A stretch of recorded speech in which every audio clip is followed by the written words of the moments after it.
Hi, everybody. Today we will continue answering the sample problems. Specifically, we have now moved on to the compressor problems. But before we solve example 5, I just want to make a quick note about examples 3 and 4. So notice that for example 3, the given is steam. So it's water.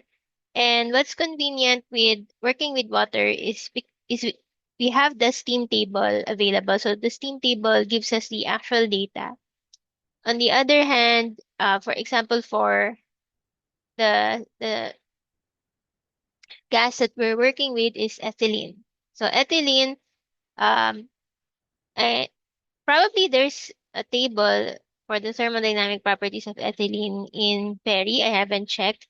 But as you may have noticed, for uncommon um, gases, the one way we can solve for the actual properties is by using the generalized correlations.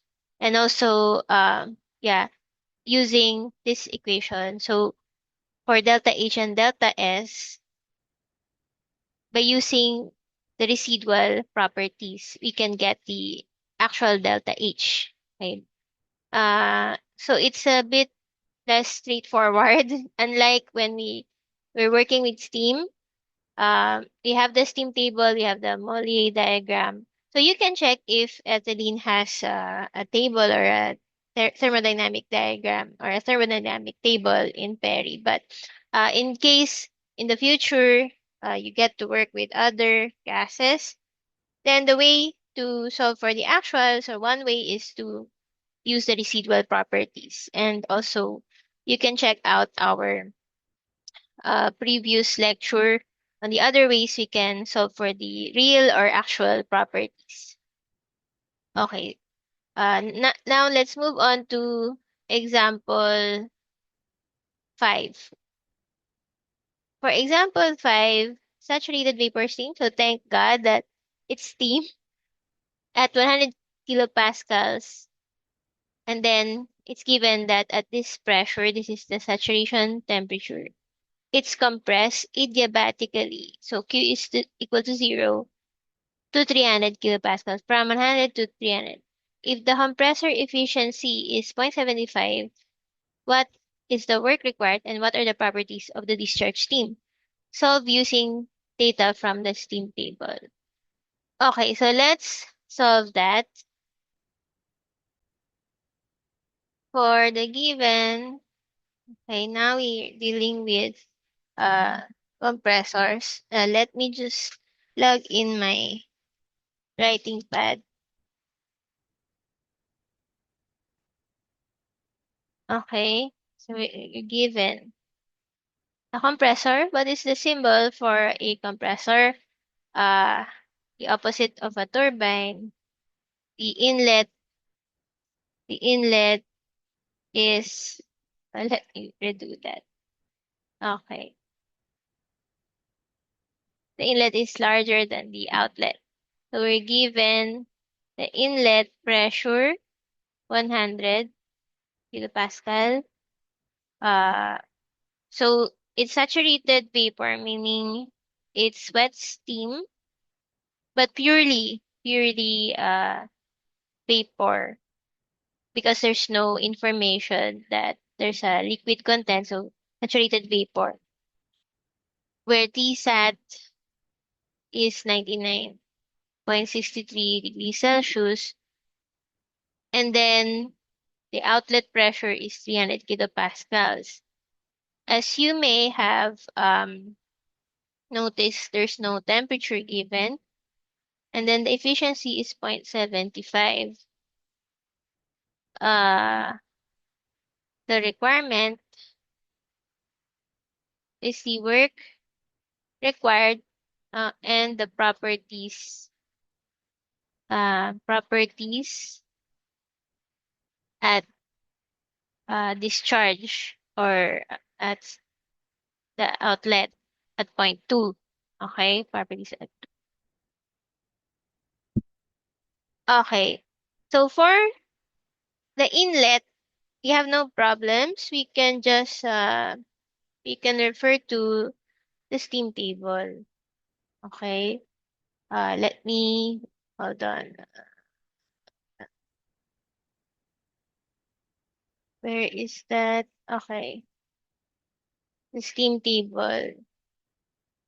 So steam table, we can look at 100 kilopascal. We rotate to the right. So there are two ways we can do that. By looking at the saturated properties at 100 kilopascal. But the problem is it's not exact, right? So we still have to interpolate.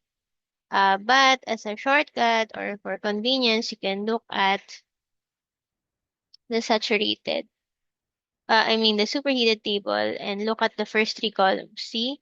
So it's available here. We note the enthalpy and entropy of the saturated vapor.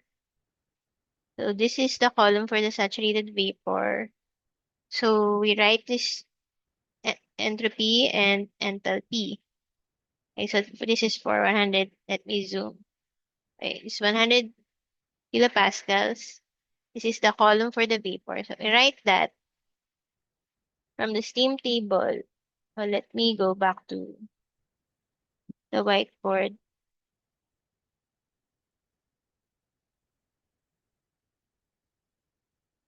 From the steam table, S1 is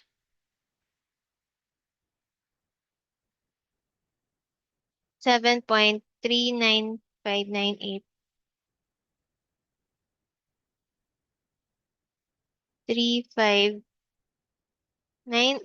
kilojoules per kilogram Kelvin, and each one, okay, is 2654. 265, 2675.4 kilojoules per kilogram. So this is for state 1 at 100 kilopascals, saturated steam. Next is we look at point 2, but the problem is we need two properties, but uh we're given just one property. We don't know the temperature. Okay. So what we can do is first assume isentropic isentropic compression.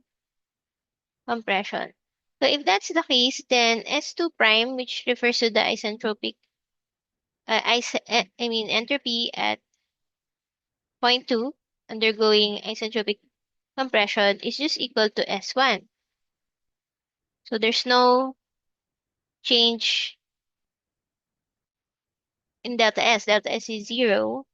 So this is 7.3598. So now that we have another property, can we read from the steam table? So we have P2 and S1. So we have two properties. Now we can read from the steam table. So note that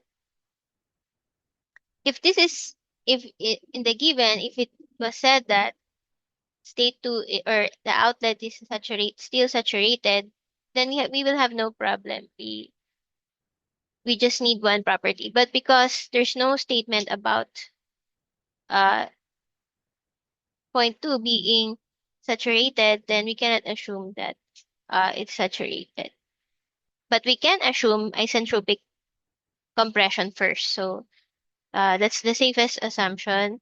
And then we look at the steam table again and see for 300 kilopascals. Let's first check the superheated table. Okay, so this is 300 kilopascals. This is the liquid vapor properties. Uh, but S1 is 7 point something, right? 7.3. So we have a clue that it's greater, the entropy is greater than the entropy of the purely saturated vapor. Then we have a clue that this is a superheated steam.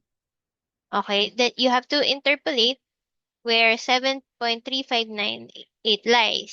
So it's between this one, between these two temperatures. 200 and 225. At 300 kilopascals to the left, this is where your isentropic S2 prime lies. So by interpolation,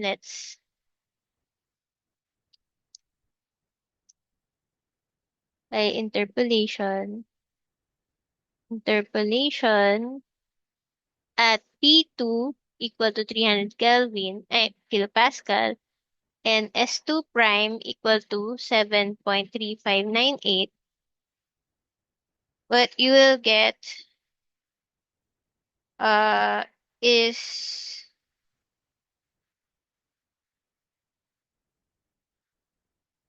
temperature 2 is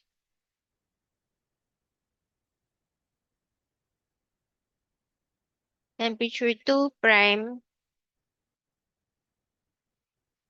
No. Let's go straight to the interpolating the H2 prime. So interpolating H2 prime here, you will get 2888.8 kilojoules per kilogram. So what do we do here? We use the efficiency given. So remember that, where's the, okay, let me open first hold on. Okay, going to the compressor equation. So for the compressor, efficiency is delta H isentropic over delta H actual. So if we rearrange, uh, we know delta H isentropic, right? We can calculate that. We know H2 prime and delta H. So let's do that first. Delta H isentropic is what? H2 prime minus H1. So substitute the values that we determined earlier. You will get 213.4 kilojoules per kilogram. Okay? Next is to calculate for the actual delta H, and that is using the formula, rearranging to isolate delta H on one side. So that is 213.4 over the given efficiency. So delta H actual is 284. What do you notice? The actual delta H is larger, so it means higher work is required for the actual process compared to the ideal. So now we can calculate for the actual H2, which is simply just H1, because delta H is H2 minus H1, transferring H1 on the other side of the equation, plus delta H, right? Okay, so this is substitute everything into the equation. What you will get is 2959.9 kilojoules per kilogram. So again, let me go back to the problem. What is being asked? The work shaft and property. So this is part of the properties that for H2. And then we also need T2. So how do we get T2? Well, by interpolation, using steam table, at H2 equal to, so this is already the actual, 2959.9, and pressure equal to 300 kilopascals. C is a given. So let's move back to the, so now that we have the actual pressure, I mean the actual H2, so find it here, 2959, in between this one, right? 2959. Okay. at pressure equal to 300. So interpolate between these two temperatures, between 400 and 450. Okay? So you do that.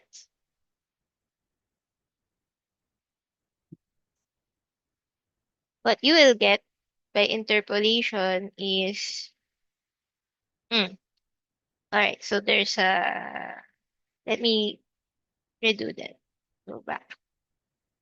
H is, this two columns. So 2959. Where is it? 295. Not this one. Okay, this two. Between these two. So H is this one. Sorry. So there's a error in the first. So in between 295. Oh, it's below the right here.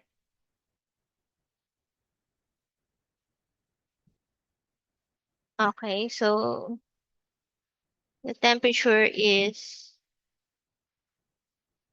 should be here. 2959. Okay, so in between 225 and 250. 29.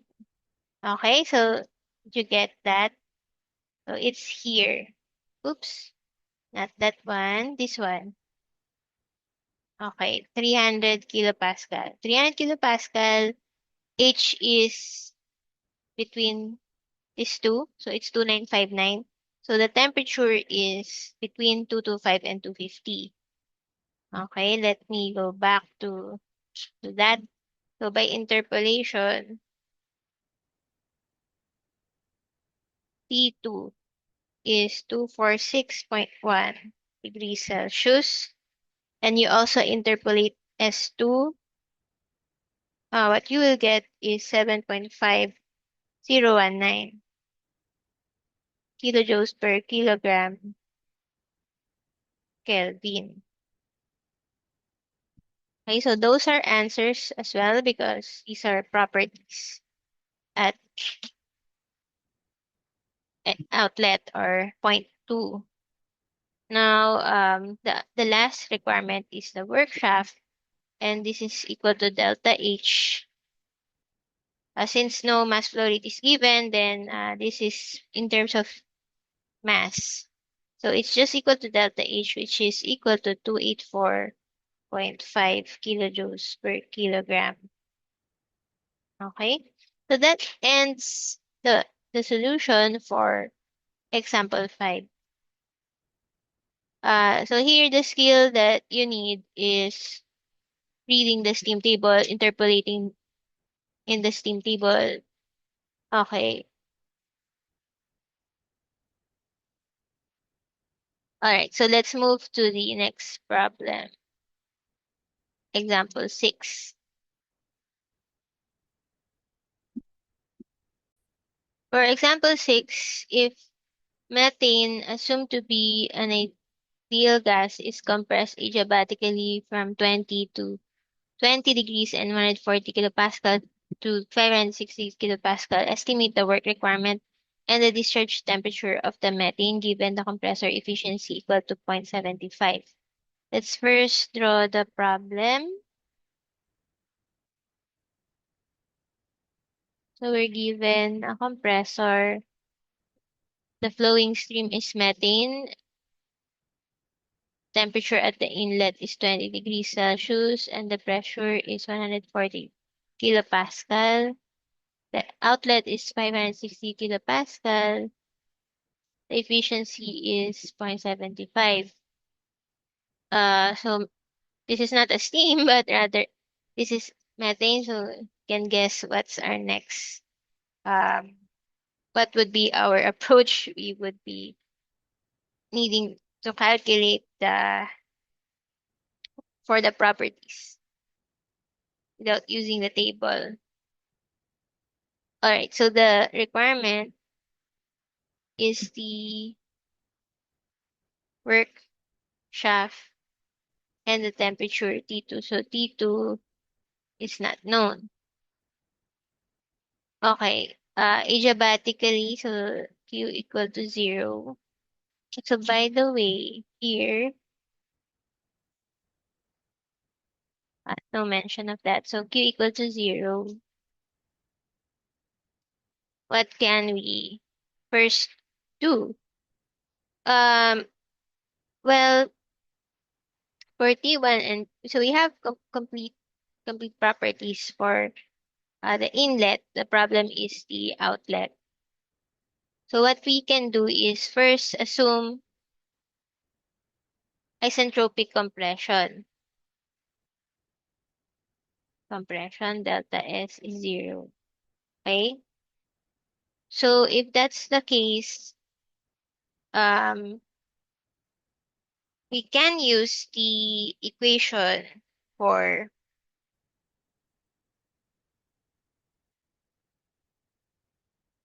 okay, hold on. Let me just, okay, if this is let's go back first to the equations for the compressor for work shaft. So this is our working equation. By assuming work shaft, assuming isentropic compression work shaft isentropic equal to delta H isentropic. And then since the problem mentions that we can assume that this is an ideal gas, delta H for an ideal gas is Cp dt. Okay? So we can use our target equation therefore, working equation is delta H, here, let's write that. Delta H equal to Cp, the mean heat capacity for enthalpy calculation, dt. Okay? Um, we can assume that Cp, since this is a mean heat capacity, then this is simply T2 minus T1. Okay? So we use the mean heat capacity uh, for instances where the outlet temperature is unknown. So this is the working equation. If you're not going to use the mean heat capacity, then you have to use the Cp dt, and Cp is a function of temperature. But now to simplify things, we take out T2 from the integral, then we have to use the mean heat capacity. Okay, I hope that is clear. So this is our goal is to know T2. Okay, of course you have to know T2 and to know Cp. Okay, but the problem is we don't know those things. So the first step is to assume isentropic compression. And here we make use of MCPS, the um, equation for mean heat capacity u- in entropy calculations. Um, because, so let me uh, open. Okay, so I'm showing. Okay, so here. So this is, remember that this is our equation, the delta S for an ideal gas, wherein we're using the Cp, mean heat capacity, Cp.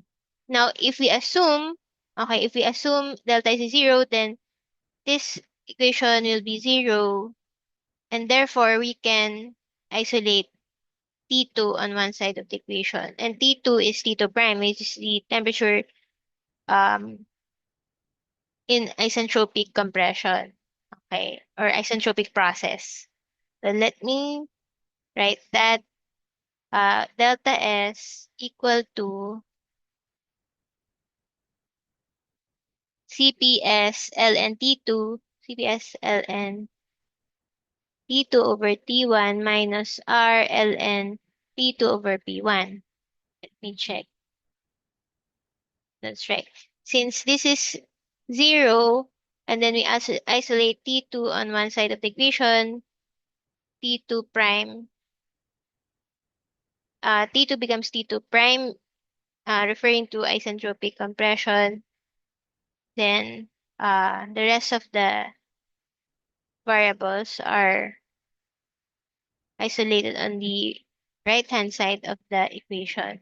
Okay, so simply, we begin with this equation and isolated T2.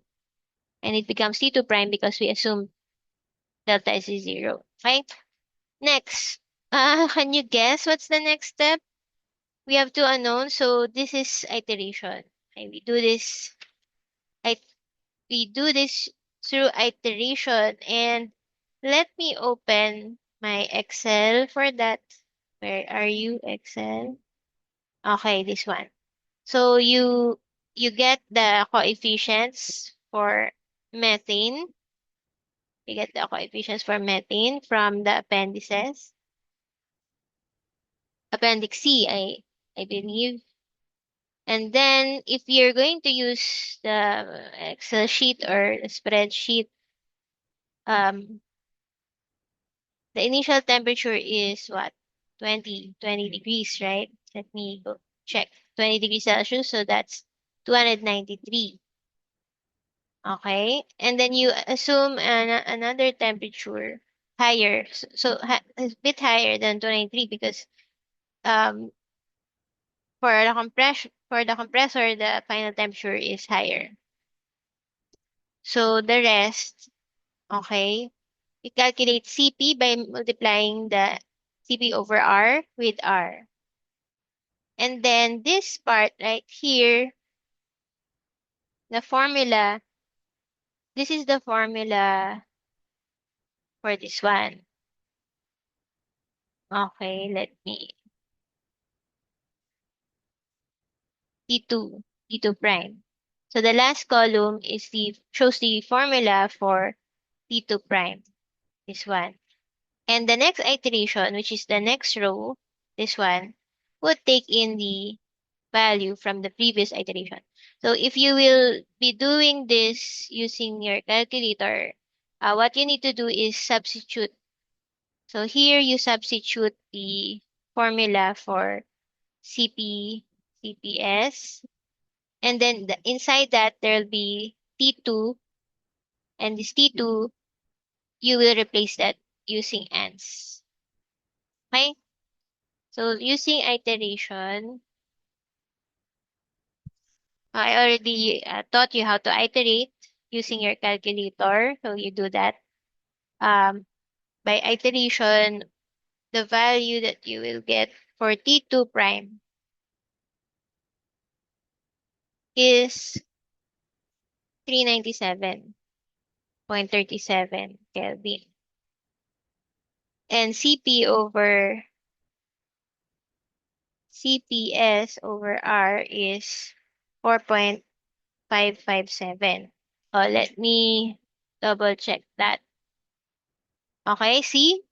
So it converged to 397.37. And this is the CP over R. Okay, so that's where the convergence happens. Now, what's the next step? We evaluate CPH, C prime H. So this is the CP assuming isentropic compression. Uh, so the mean heat capacity using enthalpy calculation. Okay, so this is the entropy mean heat capacity. So I'm going to use again the calculator. So the initial temperature is given 20 degrees and the final temperature, I will put here first the T2 prime that we solved earlier. And then evaluating, so this is the proper coefficients for methane. We will get a value for CP. Okay, so let me go back. CP over H, what you will get there is uh, uh let me go back.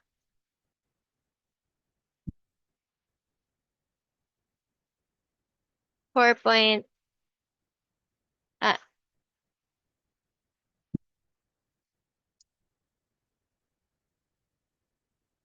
Also 4 point, so it's quite near the previous. So therefore, CP prime H, you multiply it by R, what you will get is 38.506 joules per mole Kelvin. Alright, so now that we have a CP, then we can use the equation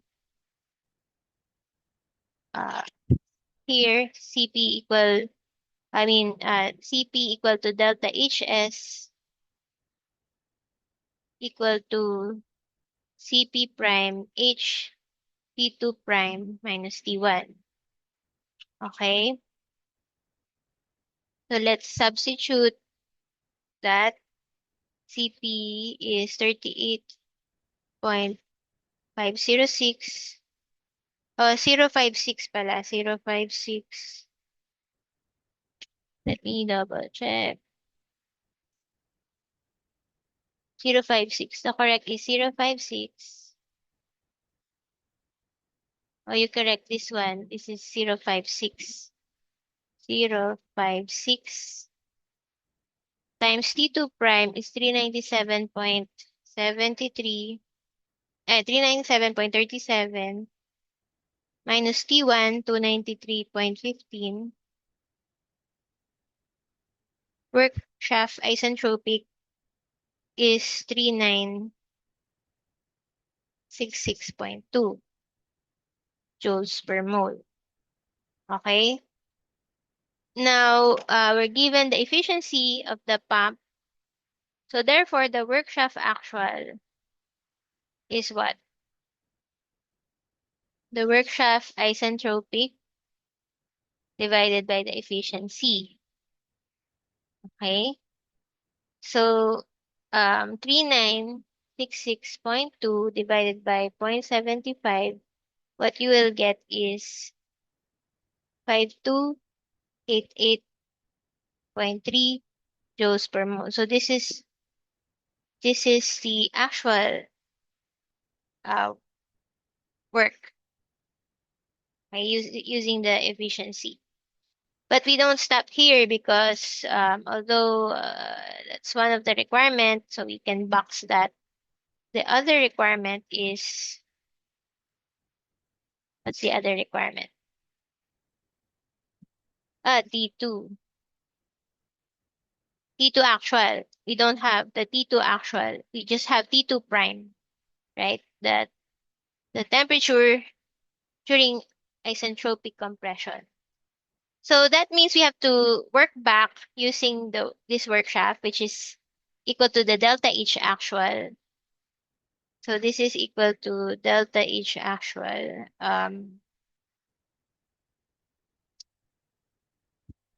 But what we can do is use an equation. Okay, let me open the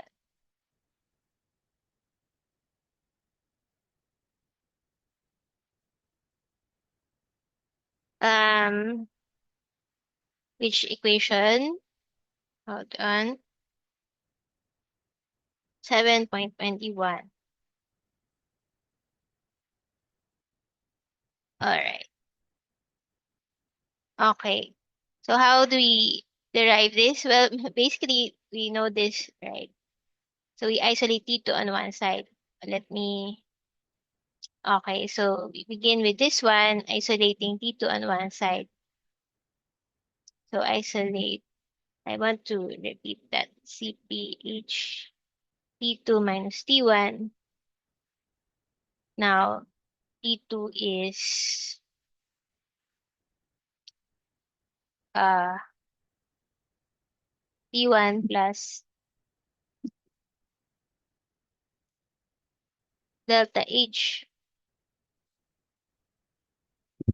Delta H over CP, mean heat capacity CP. Okay? So now we have delta H, we have T1. We don't have the mean heat capacity actual. So because we have CP, mean heat capacity prime, which is for the isentropic compression. So let's solve CPH. This is using the calculator. Let me open that. Okay.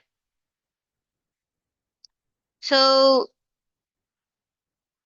the problem is we don't know T2 and we don't know T2, we don't know CPH. So this is unknown and CPH is unknown, so we have to iterate. Okay, so this way. So basically it's the same procedure as before. Um, this is the CP, okay, so which is the value here, MCPH times 8.314. And for the formula, for the temperature, you use this. Okay, so let's substitute the values. 293.15. Delta H is equal to this, right? So this is equal to delta H. So that's 5288.3 over CPH. So this is the equation for the iteration. Okay? So I input that here. Then iterating, the temperature will converge at 428. Okay? See here. So it converge at 428. And let me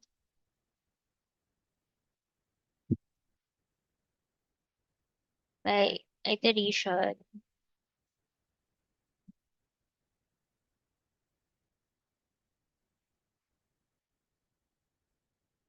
Uh, T2 is 428.65 Kelvin. Okay. And the CP actual, yeah, mean heat capacity is 39.027 joules per mole Kelvin. Uh, but it's not being asked from us. Just nice to note. So here, see, and this is the temperature. All right, so that ends the solution for example 6. We will stop the video here and just continue in the next video.